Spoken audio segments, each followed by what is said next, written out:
بینەرانی خۆشەویستی بەرنامەی کۆمەڵەوە سوڕاوان سلااوێکی گەرمتان پێشکەش لەگەڵتانین بۆ پێشکەشکردنی ئەڵلقەیەکی نوێ لەم بەرنمەیە کە چاوگێڕانێکە بەسەر ڕووداوەکانی دوای شەڕی 12 ڕۆژە و هەڵوێستە جیاوازەکان سەبارەت بەم شەڕە کە لەگەڵ میوانی بەرنمەکەمان هاوڕێ وریا ئەحمەدی ئەندامی کمیتەی ناوەندی کۆمەڵە چاوتوی دەکەین. هیوادار مێوەش تا کۆتایی بینەر و بیسەریان بەرنمەیە بن و تا کۆتایی لەگەڵمان بن. هاوڕێ وریام کاتتان باش، سپاس بۆ ئامادەبوون لە بەرنمەی کۆمەڵەوە سوڕانیم هەفتەمان. ڕێز و سڵاوم هەیە بۆ ئێوە و بۆ هاوکارانی تلویزیونی کۆمەڵە و هەروەها بینەرانی خۆشەویست. زۆر سپاس بۆ ئامادەبوونتان. هاوڕێوریا هەلومەرجی سیاسی ڕژیم بە دوایم شەڕەدا چۆن دەبینن؟ پێتان وایە ئەو شەڕە چەندە تەئەسیری لەسەر ئاستی سەرەوەی ڕژیم هەبووە؟ ئەم ڕەشە تەئەسیراتی لەسەرەوەی ڕژیم زۆر بووە، لەبەرەوە ئەو شەڕە نیشانیدا کە تەواو نیروگەلێکە ئومیدیان بەست و بە جمهوری ئیسلامی و قەوڵهایەکە جمهوری ئیسلامی بۆ نیروگەلە دابووی هیچ کامێکی بۆ جۆرە دەرنەهات. یعنی وای کرد کە حتا مەسئولین ڕەدەباڵای جمهوری ئیسلامی خۆیان ئەحساس ئەمنیەتیان نەکردووە، پڕێکێکیان حتا تیا چوون. یعنی وای کرد کە چ لە ناوەوەی ئێران و چ لە دەرەوەی ئێران ئەو کەسانەی کە پیان وابوو جمهوری ئیسلامی مەحافزیانە و ئەمنیەتیان تەئمینەکات و ئایندەیان تەزمینەکات، هەمویان بۆ نەتیجە گەیشتن کە وان نییە تەواو قەوڵ و قەرارگەرێکە جمهوری ئیسلامی داویە هیچ کامێکی لەسەر جێگەی خۆی نەبوو، هیچ کامێکی بۆ شێوەی کە ئەو وتی دەرنەهاتووە، جگەل لەوانە تەواو زەرفێتگەرێکەوە جمهوری ئیسلامی خۆی بە حاڵ ناوی لێبرد، هیچ کام لەو زەرفێتگەلە بۆ شێوە نیشانی نەدا و حتا زیاتر لەوانە نیشانیدا کە لە ڕەدەگەڵ باڵای ناوخودی ڕژیم سەریان لە هاوکاری لەگەڵ ئیسرائیل و وەکو جاسوس بۆ نیروگەل دەرهات. لە نەتیجە قەتعەن ئەم شەڕە وەزعیەت جمهوری ئیسلامی بە تۆر کولی ئاڵوگۆڕ کرد و وای کرد کە حەداقل نیروەکان خۆی زۆر ناومیدتر بن لەوەی کە تا پێش ئەم شەڕە بوون. بەڵێ زۆر سپاس هاوڕێوریا. پێتان وایە بۆچی کار بەدەستانی ڕژیم بەم شێوەیە باس لە شەڕ دەکەن و سەرڕای ئەو وەزعی کە بەسەریان داهاتووە زۆربەی فەرماندەکانیان کوژراون، بەڵام هەوڵ دەدەن کە خۆیان بە سەرکەوتوو نیشان بدەن؟ ئەدەی ئەگەر وانەکەن چی بکەن؟ ئەوڵەن بە نەزەر منە مەسەلا ئەوەی کە جمهوری ئیسلامی ئەحساس پیرۆزی بکات بە ئامریکا و بە ئیسرائیلی چاڵەگەڕێتەوە. تماشاکە ئەمانە لە سەد دنیا یا زرهێزەکانەوە بە تایبەتی مشەخەسە قسەی ئەمریکا و ئیسرائیلەکەم، ئەمریکا بە هیچ شێوەیەک پێ باش نییە ئەم ڕژیمە بڕوات، یعنی ئەم ڕژیمە لە ڕۆژێکە و ها لە حاکمیەتە تا ئیسە نەهایەت منافعی وڵاتێک وەک یانە دەوڵەتی وەک دەوڵەت ئەمریکای پاراستگە ئەگەر دەوڵەت ئەگەر ئەم ڕژیمە نەبووایە، ئەگەر دەخاڵەتی لە منتەقا نەبووایە، ئەگەر منتەقەکەی ئاوەهانە ئارام نەکردایە، ئەگەر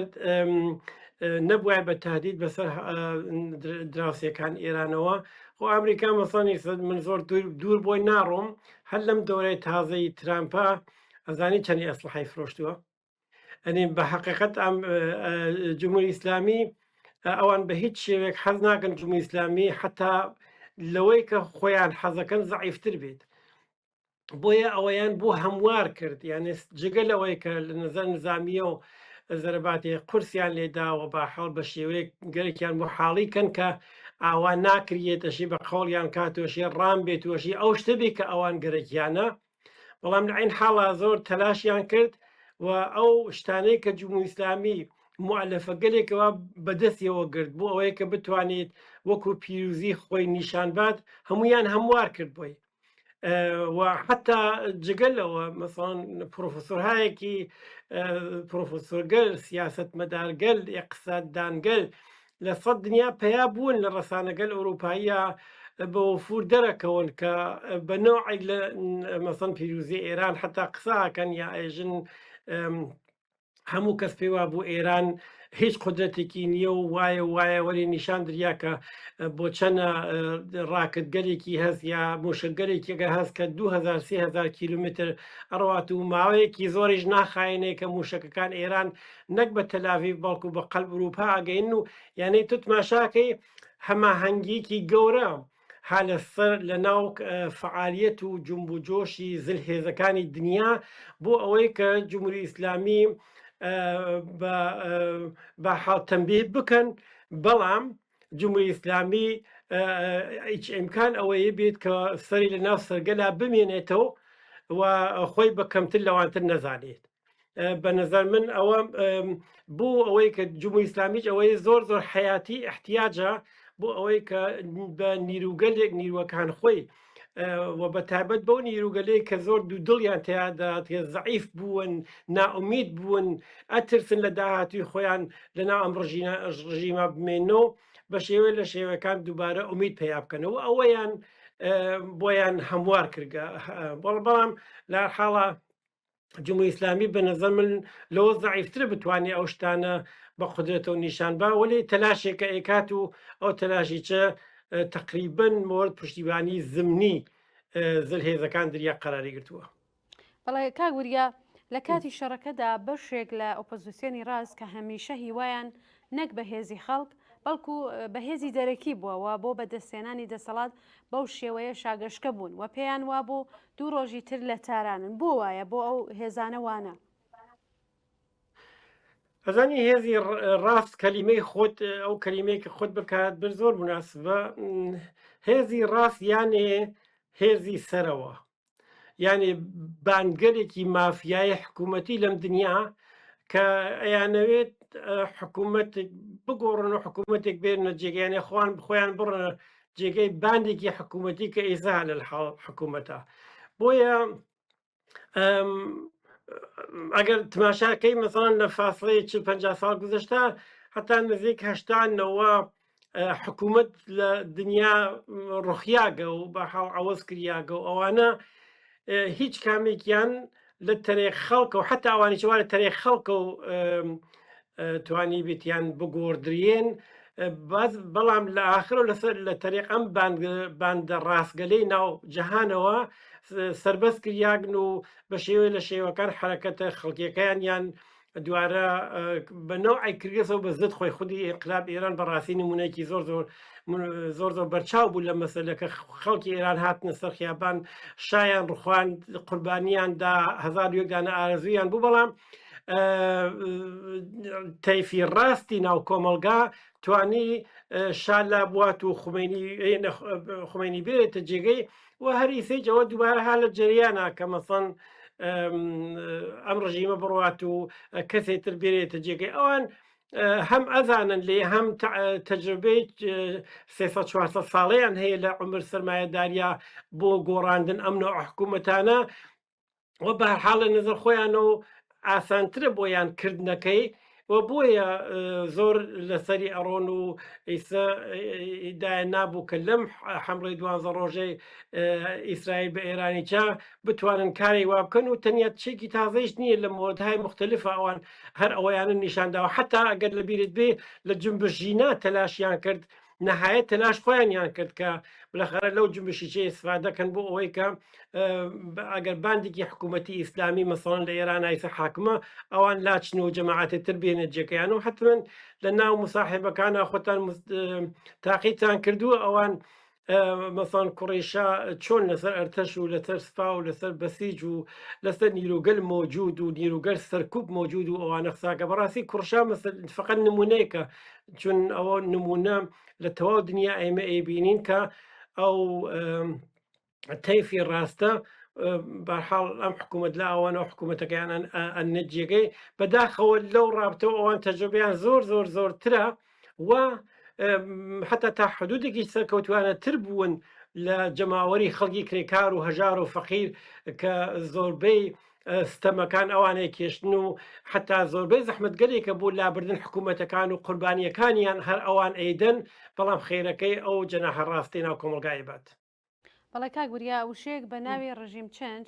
بوو بە باسی میدیاکان خۆشتان ئاماژەیەکی کورتتان پێ کرد ئەوانەی کە ترسیان لە هێزی ڕاستەقینەی خەڵک بوو مەبەستیان چی بوو و پێتان وایە بەڕاستی ڕژیم چنج کۆمەلگای ئێران بەرەو کوێ دەبات ئایا چارەسەری هەموو ئەو کێشانەی کۆمەلگای ئێرانە؟ کلمەی ڕژیم چنج ینی ڕژیم تەغیرەکە ینی ژیان مردم تەغیر ناکە تو تماشاکە خۆت تەرجمەی کەرە و ڕژیم چنج لەگەڵ مەسەڵەن شعار ژن ژیان ئازادیە تۆ وەختی لەسەر ژن قساکەی لەسەر ئازادی قساکەی لەسەر ژیان قساکەی خۆی بەخۆیە و بەبێ ئەوە تەرجمەت کردوێتەوە تعبیر و تەفسیرت کردوێت معنایەکی گەورە ئەدا بە قسەکانت بۆیە لەسەر ڕژیم چنجیچ خۆی لە خۆیان هەر معلومەکە ڕژیمێک تێت و ڕژیمێتر ئەڕوات جا بۆیە وفور بووە ئەمانە لە ناو جامعاوە یەکێک لە یعنی یەکی لە احتمالاتی چە لە ئێرانە سەرکەوەی هەرچەند بۆ من لە نەزەر منە و ئەوان ڕیسکێک گەورەکەن کە ئەم کارە بکەن و شاید تا ئیسێک هەر ئەوە بوویتە باعیسەوەی کە موفق نەبن ئەم ڕژیمە ئاوەها بگۆڕن ئەویش هێزی مردم و هێزی کرێکار و زەحمەتکێش و هێزی جنبشی انقلابی لە ئێرانە یعنی ئەم هێزە هەرچەند لە نظر تەشەکوڵ و ئیجازەیان نییە وەکو تەشەکوڵ وەکو اتحادیە وەکو حزب ظاهر بن لە ناو ئێرانە وەێ متمئینن تایسە ئەو نەقەوین و لە جنبش ژیان ئازادیچان نیشانیدا کە ئەوان ناتوان هەر بە هەر شێوێ وە خۆیان مناسب بزانن ئەم حکوومەتە لابووەن و حکوومەتێتە بێرن نەجیەکەی وەلی ڕژیم چەندیانی ئەوەی کە مەسەڵەن وەکو مساڵ جمهوری ئیسلامی بڕات و کوڕی شابێتە جێ یا شتێکی بۆ جۆرە بڕاتە جێەکەی کە هیچ بە نەزەر من ئەم وشە هیچ ڕەبتێکی بەسەر ژیانی واقعی ناو کۆمەلگاوە نییە چونکو ئەوان لەم تەریقەوە تەریق ئەم وشەوە بە هیچ شێوەیەک دەست نابنە سەر زەخمەکان ناو کۆمەلگا دەست نابنە سەرەوەی کە ژیان مردم لە چیەوە ئەبێ بگۆڕێت بە چی ئەوان لەسەر ئەو مۆزوع ناڕن لەسەرەوەی کە ئەم حکوومەتە لاچێت چەندی تر ئەوەز بێت بە چێکی تر و ئەو نیروگەلەیکە ئەم بوشە بەکارە بن و تەلاشەکەن بۆ ئەوە هیچ شتێتر نین جگەلە و باندی ڕەشی ناو کۆمەلگای سرمایهداری کە ئەیانەوێ خۆیان بڕۆنە جێگەی ئەو باندە حکوومەتیە کە ئێستا مۆجودە بەڵای کاگوریا بە حاڵ شەڕێکی یانی خەتەرێکی چە بەڕاستی لە عین حاڵە بۆ ناو کۆمەلگا ئێمە لە دەوروبەر ئێرانی چا بینیمانە کە ئەتوانی مەسەن کۆمەلگا بتواتە حتا لە پەردگا بیکا بە 1000 یەکدانە کێشەی بکاتە تووشی مەسەن خۆمان نایسە سووری هەر حل لەم عانە من و تۆ قساکەین هەلو لە حازۆ کێشەیەکی زۆر گەورەی هەیە بەحاڵ ئەوان بە شارەسەدیان لابرد و با جەمعیتریاندا نیاجیەکەی چەندیان کرد وەرە ئێمە لێ ناوینین ڕۆژانە کە هەر ئیمڕۆ من و تۆ قساکەین دەیان کەس لە ناو خیابانەکان سووریا کوژراون بەڵە کاگوریا بۆ ئێمە هەمیشە وەکو هێزێکی چەپی شۆڕژگێر پێداگرین لەسەر ڕوخانی ڕژم لە ڕێگەی بزوتنەوە کۆمەڵایەتیەکانەوە بۆ ئێمە ئەو بیرەکەینەوە و پێمان وایە کە هێزی دەرەکی ناتوانێت چارەسەری کێشەکانی کۆمەلگا و تەغیری کۆمەلگا بێ و لابردنی کۆماری ئیسلامی و دنیایەکی باشتر بێت یعنی مەزور ئێمە وەکو هێزیشە وەکو هێزێکی چەپ پێداگریەکەین لەسەر ئەوەی کە دەبێ بە هێزی خەڵک ئەم ڕژیمە بڕوخێت و باوەڕمان بەوەیە کە بە بزوتنەوە کۆمەڵایەتیەکان ئەم هێزە ئەم ڕژیمە ئەڕوخێت نەک بە هێزێکی دەرەکی دلیلەکەی زانی چی دلیلەکەی ئەوەیە کە ئێمە عواقبی لابردنی ڕژیمێکی وەکو ئێران بە ئازادی بۆ خەڵکەکە تەزمینەکەین بۆ شێوە ئێمە وەختێک ئەڵین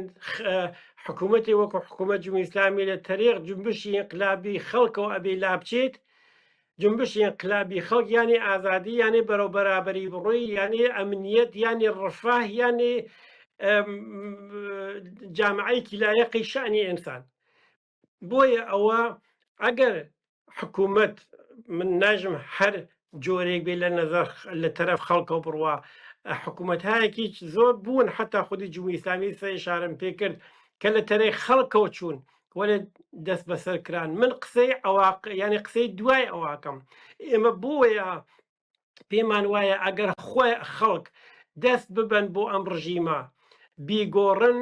یانێ پێش ئەوەی کە ڕژیمەکەیان گۆڕی بێت دەیان و هەزاران کاریان کردووە بۆ ئەوەی کە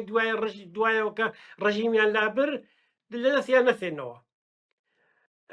وە بە ئەنازەی کافیش فعالین چەپ لە دنیا تەجروبەیان هەیە ئەس جملە ئێران زۆر تەجروبەیەکی گەورەی هەیە خودی لە ئێخلاف 57ەوە کە ئەگەر کارێکەکەی ئەبێ بیکەی بە زەمانەت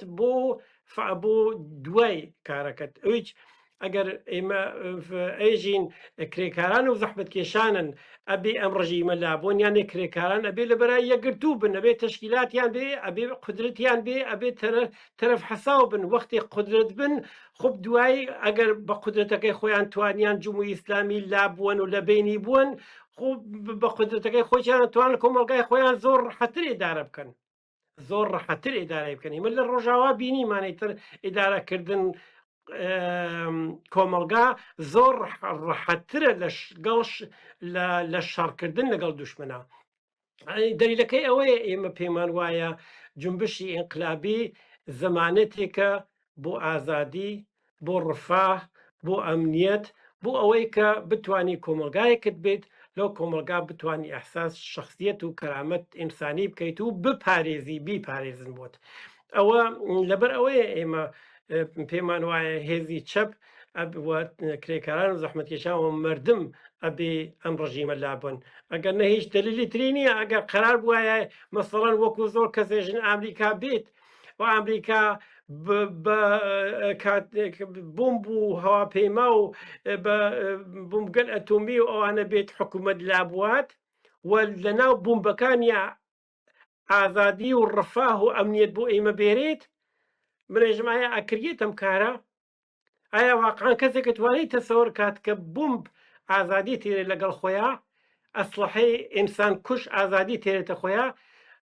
باشە ئێمەژی ناکری کردبگای خۆ بابیکەن بەڵام ئایا ئەکردی ئێمە بۆیە پەیمان وایە کە کرێکارە و زەحمەتکێش ئەبێ خۆیان لەبەرەوە ئەوان ئەتوانن گارانتی بکەن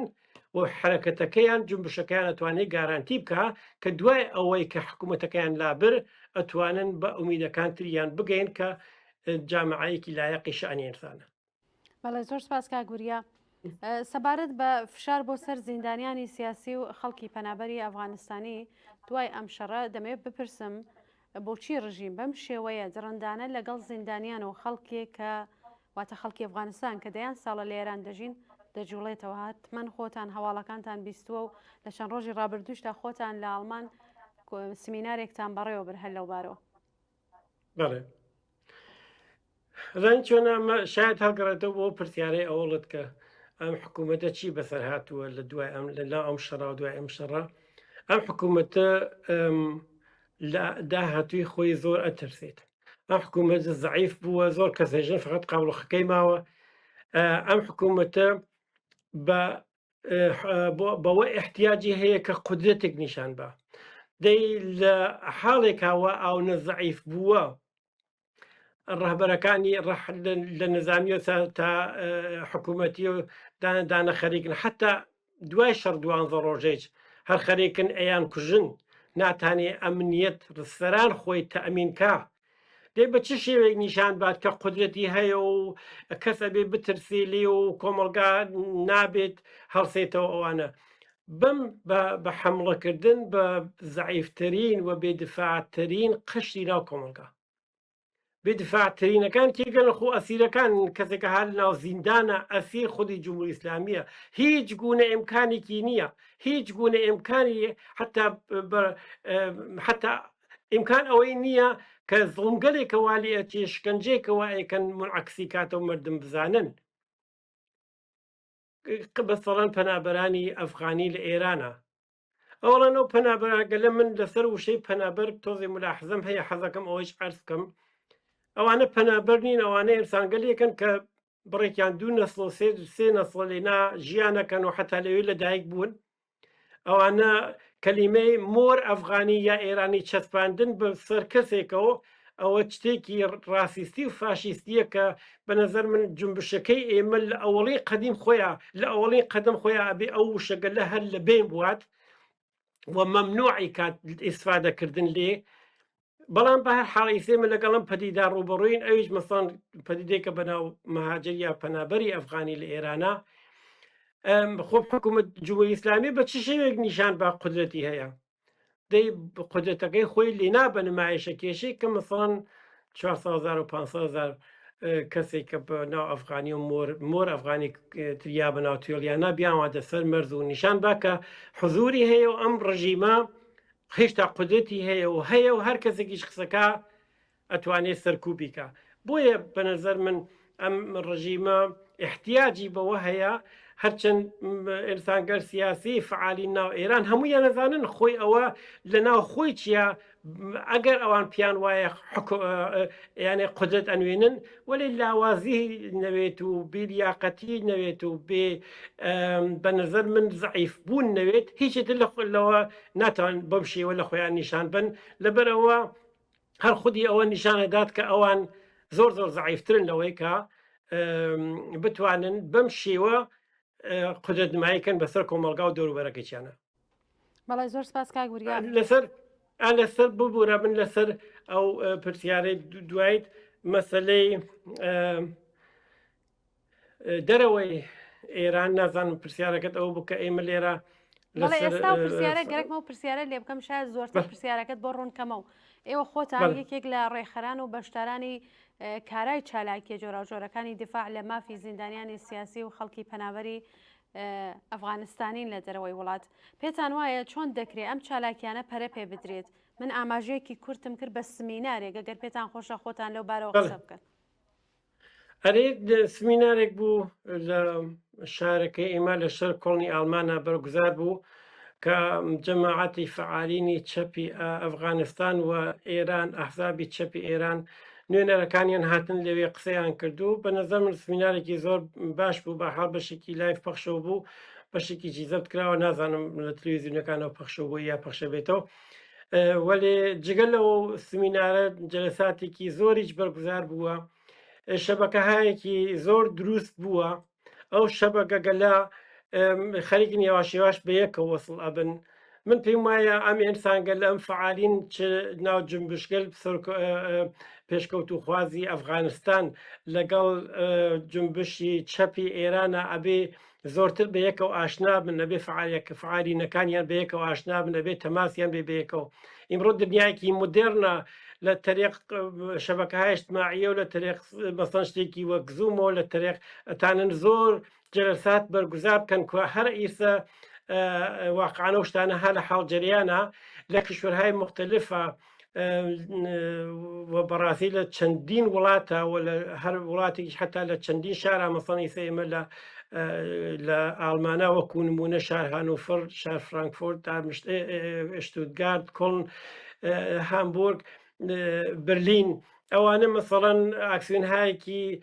زۆر باش بەرگوزار بووە تا حدودێک توانیوی ئەم فعالینگە لە بەیەکە وەسڵکە جەریاناتی غێری ئەفغانستانی و غێری ئێرانی کە لە تەک ئەم جەریانگەلا کە عەرسانم کرد تەماسیان هەیە شەبەکەهایەک خەریکە دروستە بێکەوە ئێتلاع ڕسانیە بکات ئاکسیۆن ڕۆژی 19 ئەم مانگە یانێ ئەم شەمە کە ها لە پێشمانە قرارە لە چەندین شارە ئاکسیۆن هاوکات بەرگوزار بێت بە دفاع لە پەنابەرانی ئەفغانی لە ئێرانەوە بەو محکومکردن سیاسەتگەر ئێرتجاعی و ضد ئینسانی جمهوری ئیسلامی لە هەر حاڵە بەنەزەر من ئەحزابی چەپ بەتەو کولیە بێت تۆزێ نازان بە چ شێوێک بێژم کە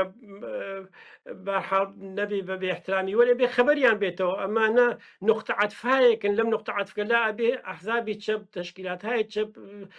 ئێتحادیای کارگەری بتوان بەیەکەوە وەسڵ بن دفاعکەن لە یەک مەسەڵەن جەریاناتی زۆری چەپی تورکی هەیە ئەبێ لەم شتگەلا دەخاوەت بدرێن بەیەکەوە شەبەکەهای وەسیع دروستکەن ئەگەر سبەی دووسبەی لە تورکیا شتێک بوو ئەوانیش کاروا بکەن بەیەکەوە وەسڵ بین لە هەر حاڵە بە حقیقت فعالەتێکی زۆر کراوە و واقعانی جێگەی قەدەردانیە و کەسانێکی زۆر شەبانە ڕووزی واقعان زەحمەتی کێشن بەڵام ئەمانە کەمن یعنی نمونەیان زۆر هەیە هەر ئیستا ئەوە نییە بنیام ئارەزوو کابێژی نمونیان زۆر بێ هەر ئیمڕۆ هەن لە وڵاتانی مختلفە هەن جنبشای ضد جەنگ هەیە جنبشای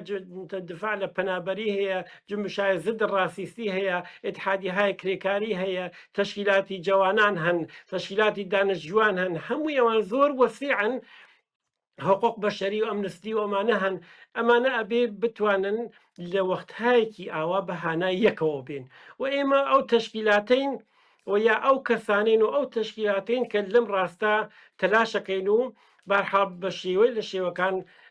جێگەپایکی بەڕاستی دیارە کە ئەم تەشکیلاتگەلە ئەو ئێستان چەپگەلە بتوانن هەماهەنگ بن بەیەکەوە یەک نقطەی هەیە لە ناو ئەحزابی چەپە من حەزەکەم زۆر ئەگەر کات نەبات ئێشارێکی پێکەم ئەویش مەسەن ئەحزابی چەپ لە بەتایبەت ئێرانیەکان بەڕاستی ئەفکارێکی سکتاریستی سەنگینیەکە بەسەریانە من ئەزانم فعالینی ئەحزابی چەپ یا فعالینی چەپ لە ناو ئێرانە ئەو مشکڵیان خۆشبەختانە نییە بەڵام لە دەرەوەی ئێران چونکو خۆیان تۆزیان بۆکو شخص جێگەیان تۆزی گەرمە و تۆزی ئەمن و ئەوانە ئیتر مەسایل ئیدۆلۆژیک و خەتکەشی ئیدۆلۆژیکی بە دەوریەکە و فاصلەی ئەم لەگەڵ ئەوە چەنە ئەومانە سەنگینیەکە بەسەریانە ئەبێ لەمە ببڕێنەمانە ئایسێمە لە ئێران لەگەڵ تراژیدیکی ئینسانیە ڕوبەڕووی ئێستا وەختەوە نییە کەس بێژی من فەرق و تەفاوت و نەزەرم چییە و ئەوان نەزەریان چییە ئێستا وەخت ئەوەیە دەست بدە دەستیەکەەوە لە پاڵیەکەەوە هەماهنگ من کەلیمەی هەماهنگی بە ئاگاهی و ئیسفادەی لێکەم چونکو هەماهنگ بە معنایەوە نیە تۆ ئێتلاف دروستکەین هەماهنگ بە معنایەوە نیە تۆ ئتحادکەی هەماهنگ یانێ عینی کار کە تۆ ئەیکەی منیش ئەیکەم لە یەک کاتا بیکەین قەویترین ئەوە بەنەزەر من ئەبێ ئێمە بیشکێنین و ناو ئەحزابی چەپ ئێرانیا ئێمەج وەکو تەشکیلات زۆر تەلاشمان کردووە کە ئەم هنگەر سیکتاریستی بشکێنین و زۆرتر هاوکار و ڕەزم بین بەیەکەوە تا ئەوەی کە مەسەن مبارزاتی ئیدۆلۆژیکی کە بەڕاستی سەرۆتای معلوم نەبێت کە بەرەوکوێ ئەتبات ئێمڕۆ ئێمە لەسەر پەنابەری لەسەر مەسەلە ژنان لەسەر مەسەلەی کرێکاران لەسەر حقوقی زۆری حقوقی ناو کۆمەلگا ئەتوانین بەڕاستی هەماهنگ بە یەکە فکارکەین و فعالێتکەین و من پێم وایە چەپ ئەبێ پلتفۆرمی دروستکە بێ زمینەهای هاوکاری خۆشکە ئەشی ئەمانە لەگەڵ نیوەی لە جەهانە زیاتر هەن لە تەماسا تو تماشاکە لە کانادا و لە تەواو کشوەرگەل سکاندیناوی و تەواو کشوەرگەل ئوروپایی و زۆرێک لە کشوەرگەل ئاسیایی وەکو مەسەن ئێستا